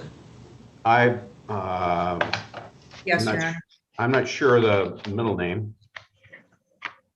It is, Your Honor. All right. Okay. Yes, Lydell. All right. Jordan, are there any witnesses you wish to call? Your Honor, I did contact Ms. Potter earlier today to see how she wished to proceed today. She's advised me she would demand a jury trial on this. And as far as witnesses, she's provided me with a David Jones. There's also another individual, but she was supposed to have his last name for today so we could place that on the record. Is there any camera, in-car video or dash cam or body cam or anything of the actual incident? I would need to check on that, Your Honor. Well, this allegedly occurred in February. That's an answer you ought to have by May. I can check very quickly, just if it's available, I would have it. And I would just have to look on my computer here. Check and see. Yeah. Jordan, you heard any video? I have not received anything, no. Why don't No you video, check no that, photo. John? Ms. Potter, what's the name of the other witness? Ma'am, I don't know his last name. What's Okay, his first name? It's Gary. He's the driver for Dave. He was coming to fix the car for me. Okay, it's not Craig, because you said Craig earlier. Yeah, I know I said Craig, but his name is Gary. Sorry. Okay, well, if we need to get that last name so I can file a witness list, okay? All Yes, right. ma'am. Is that Gary Brown? Possibly. I don't know, sir. I don't know his last name. I think he's related to Mr. Jones. Possibly.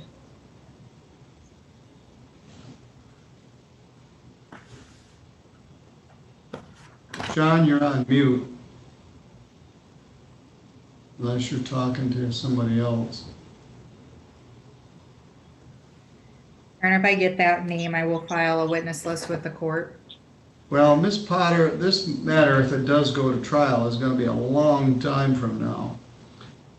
We have a lot of cases backed up, and many of them are domestic violence cases, so those are going to take precedence over this when we can begin to do jury cases, and it's going to be a little while yet, maybe as far away as this fall.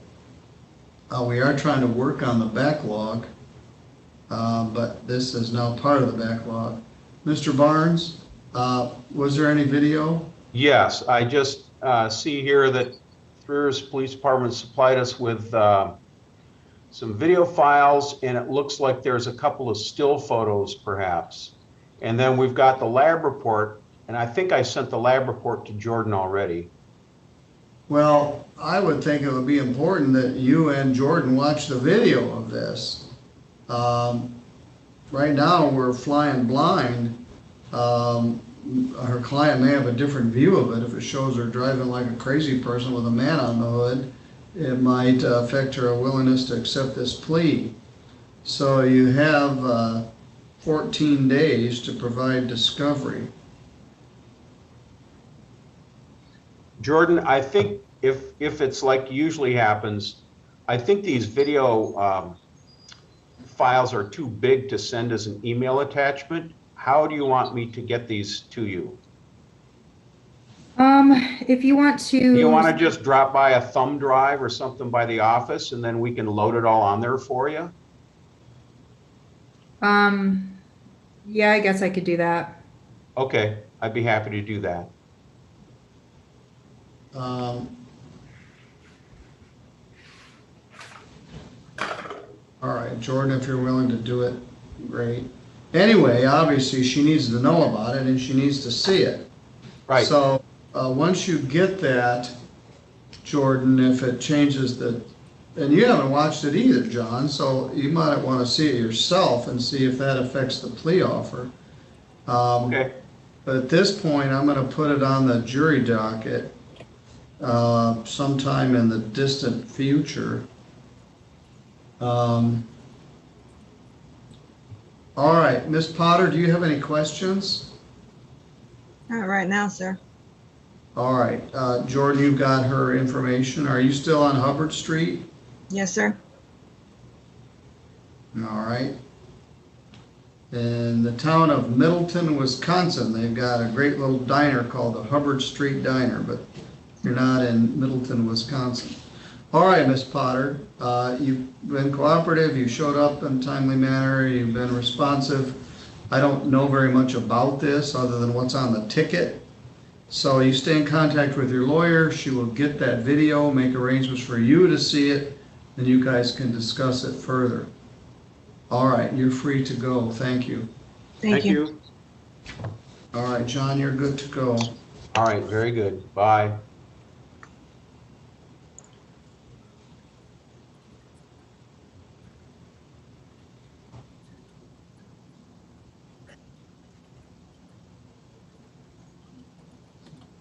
Jordan, I appreciate your willingness to go out of the way to drive a thumb drive over to his office to get discovery that he should have provided in the first place, but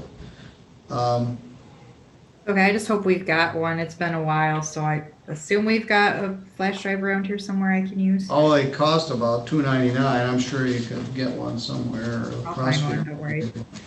Well, Tanisha Perez is here. She's the one you haven't had an ability to talk to. We've been in contact, but today I tried to call her to relay the offer and her phone wouldn't connect, so I'm glad she's here. But I do think it will resolve today. This is a DWS. And I have a nice view of her ceiling.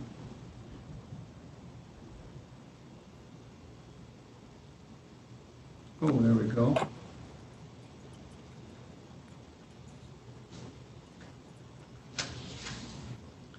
Good afternoon. Are you Tanisha Jade Perez? Yes. Good afternoon. This is Judge Middleton. I'm here with your lawyer, Jordan Yancey, and Deborah Davis, Assistant Prosecutor. Peter. Jordan, you wish to speak to her in a breakout room for a moment? Yeah, I need to relay the new offer to her. All right.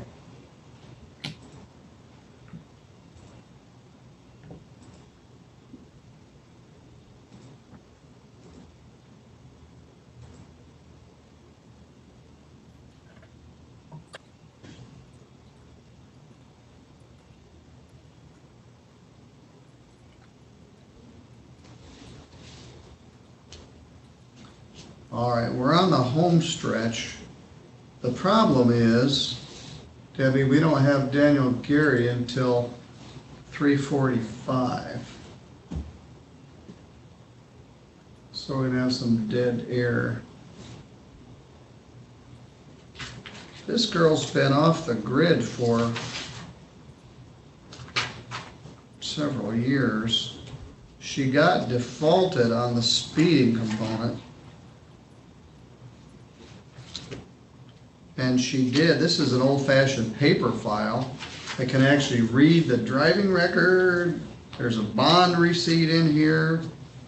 There's a stuff I can discern. We have $500 of bond in the file and a previously forfeited $250 bond. So there's more than enough money to pay any fine here. What was the plea offer? Allowing another to violate the motor vehicle code.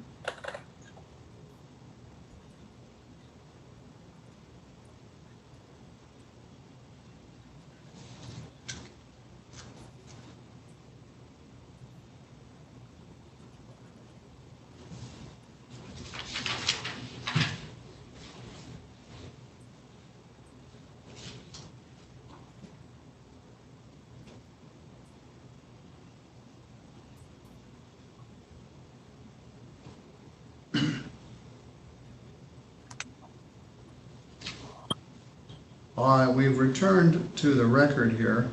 Ms. Perez, you got a ticket way back in 2018 for speeding and driving suspended. The speeding ticket got defaulted because you went off the grid. We haven't seen you in a while. Okay. And then this driving suspended charge is still here. You got picked up on an old warrant. You posted a $500 bond, so I have more than enough money to pay your fine. Perfect. I was going to ask how much the fine was. Well, we'll get to that in a minute. The prosecutor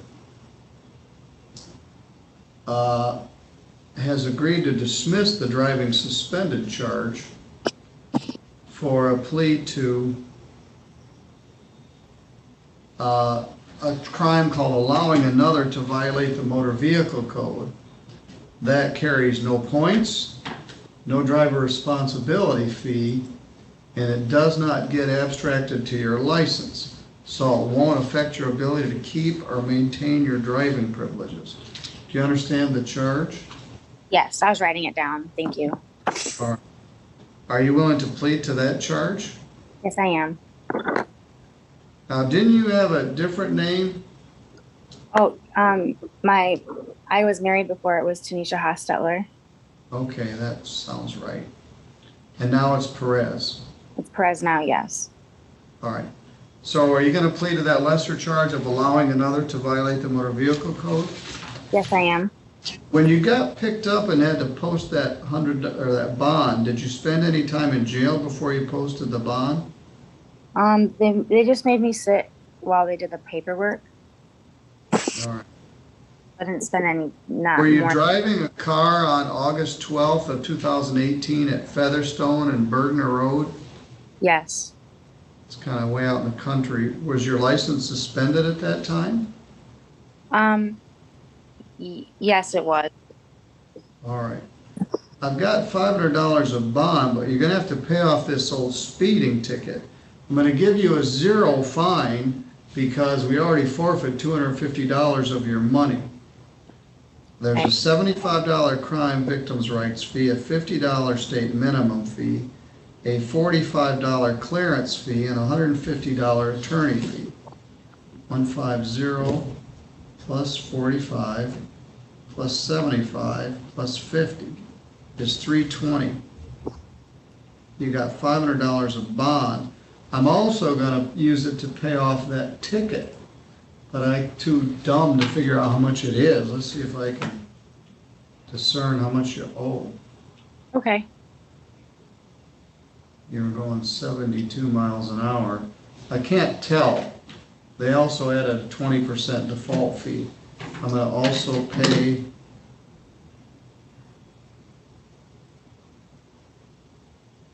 the ticket, which is 18901161605. And this $180 hopefully is enough to pay that ticket. Yeah. I don't think you're gonna get any money back. I think it's gonna pay this one and pay off the other ticket. There may be some left. Maybe I can excuse it. Where have you been for 3 years? I've been right here all day, every day. I just stay in the house, trying to stay out of trouble. I wanted to say I didn't have the money for a while to pay my fine because I had missed my. So when I finally got the money to pay it, I had went. It took All a right, while. are you still on Lutz Road? Yes. Wow. Okay, well, I'm glad we got this resolved. Now, let me tell you something you need to know. Once we get this speeding ticket paid off, it may clear your ability to get a driver's license. Okay. I don't know what the current the driver's license I have and driving record's several years old. Also, this won't show as a driving suspended. It will show as allowing, it won't show as anything. It doesn't go on your driving record or get abstracted or carry any points. I can't tell how much is due on the speeding ticket, but we'll use the balance of your bond to apply to the speeding ticket. There may be a shortfall. If it's less than that, you'll get money back.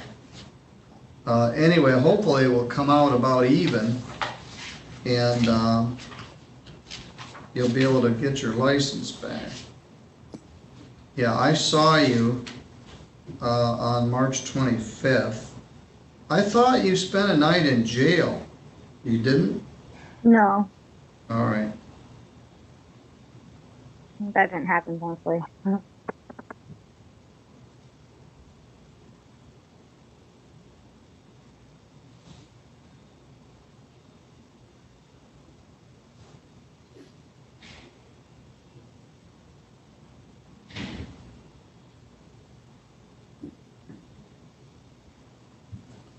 All right.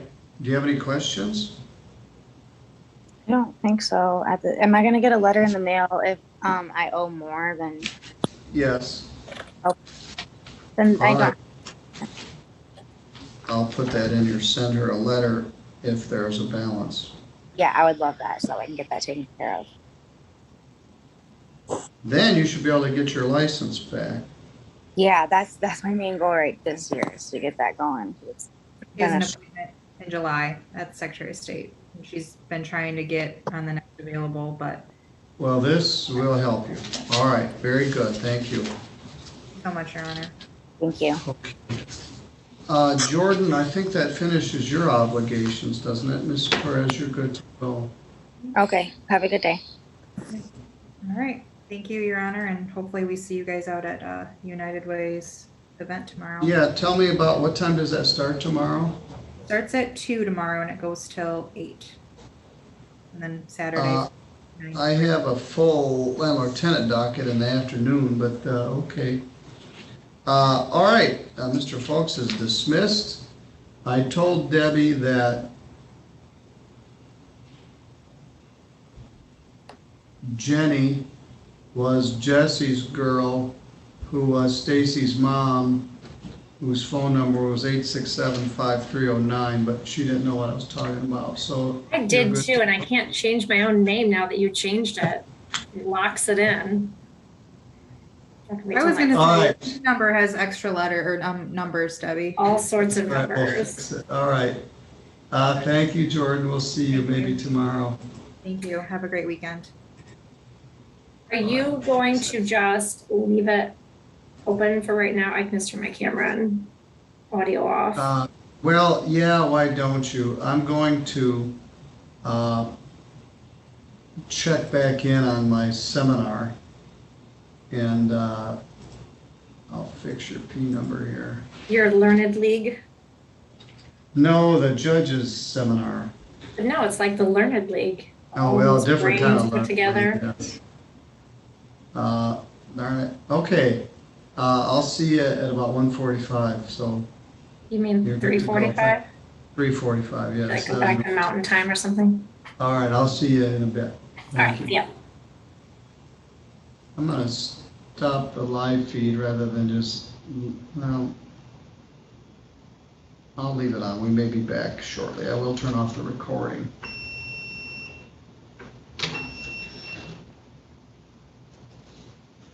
All right, we have one more case. Otherwise, we're in pretty good shape. Let's go see how the judges' conference is going.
All right, we're back, waiting for Tim George to join us.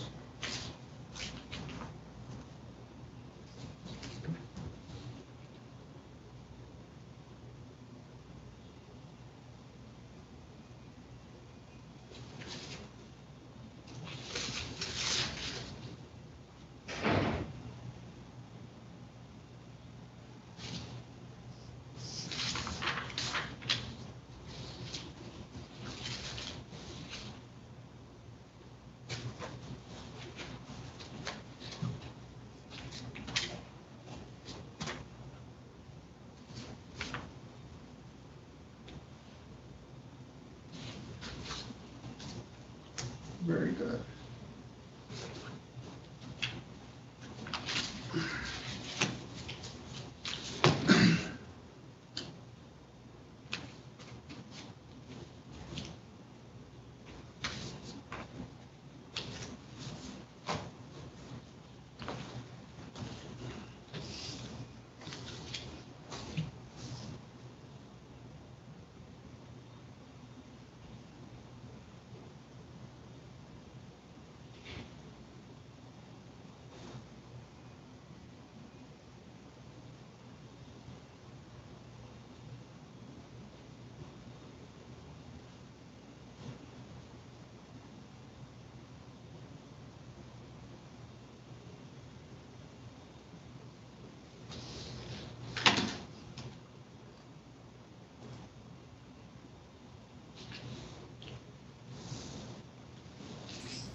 Hello again, Tim. Hey, Judge, how you doing?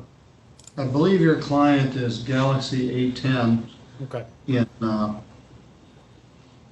the waiting room. We are still live here. Let me turn the recorder back on. I was watching a session on implicit bias, which was pretty good. I let it run while we're back here.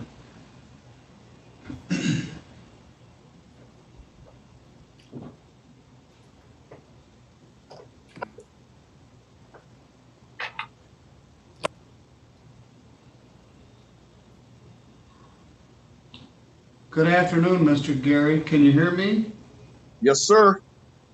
This is Judge Middleton. Your lawyer, Tim George, is here with us, and Assistant Prosecutor Deborah Davis. This is a last pretrial conference. We are live on YouTube, and we are on the Zoom platform. This is a trespass charge. You've posted $150 of bond. What's the status of this, Ms. Davis?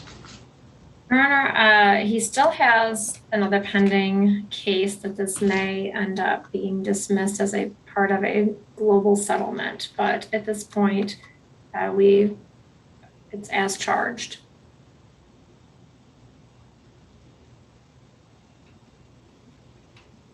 Is the other case that home invasion thing in 2023568? Yes, Your Honor.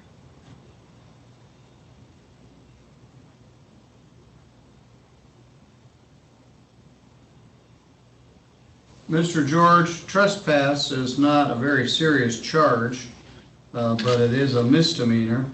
And so there's really no offer as to the misdemeanor except plea as charged or wait to see if he works out a deal in the other case. That's my understanding, Your Honor. We had a status conference on the felony case on Tuesday morning. That case did not resolve and is continuing on towards a trial at this point. My understanding. Now, I don't want to go too far, but in the earlier case, he represented that he had gotten a check from somebody or somebody gave him permission. Did any of that stuff, any of that been run to ground yet? Your Honor, I would advise that he wouldn't say anything about that. No, I was asking you, not him. But we've had conversations regarding that, yes. Okay. Yeah, I didn't want him to say. There was further investigation done. Okay. All right. So what do you want me to do here? I mean, at this point, I don't know, we just set it for trial or, I mean, I just don't have a concept of when the next status conference would be, so. It'll be months from now. Right. I don't think that anything fruitful is going to come from having another last pretrial. Right. I mean, we're So, just waiting on what happens upstairs. Oh, yeah, this is the bike at the end of the driveway. Me. Who are the witnesses for the state? we have Krista Moses, juvenile, first initial D, last name Moses, juvenile, first initial A, last name Moses, and Officer Sarah Blything from Constantine PD.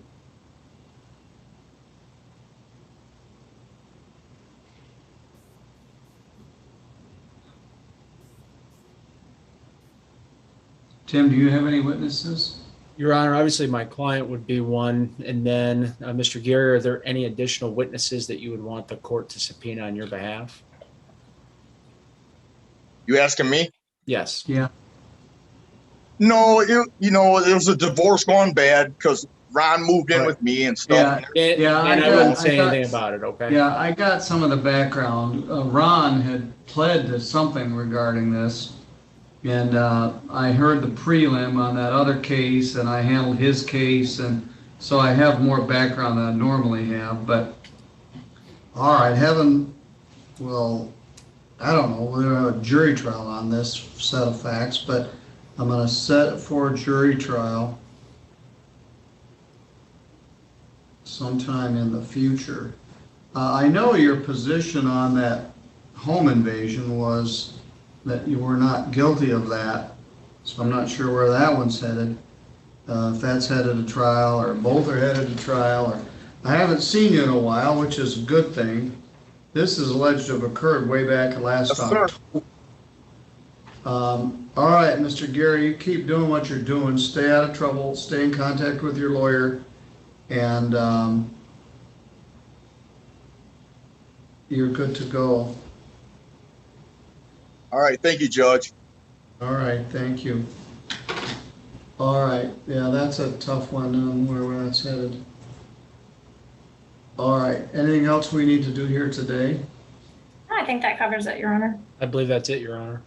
All right, I won't see you tomorrow morning. Would have been the first Friday of the month, busy pre-trials, but because of the judicial conference, I guess that'll be next Friday, June 11th. And I have a busy landlord-tenant afternoon, so Deborah, I'll see you Monday, maybe Tuesday. Tim, maybe I'll see you around. I saw a weather report said we need to get our winter coats out for this weekend. That's what I understand. No dock installation this weekend. All right.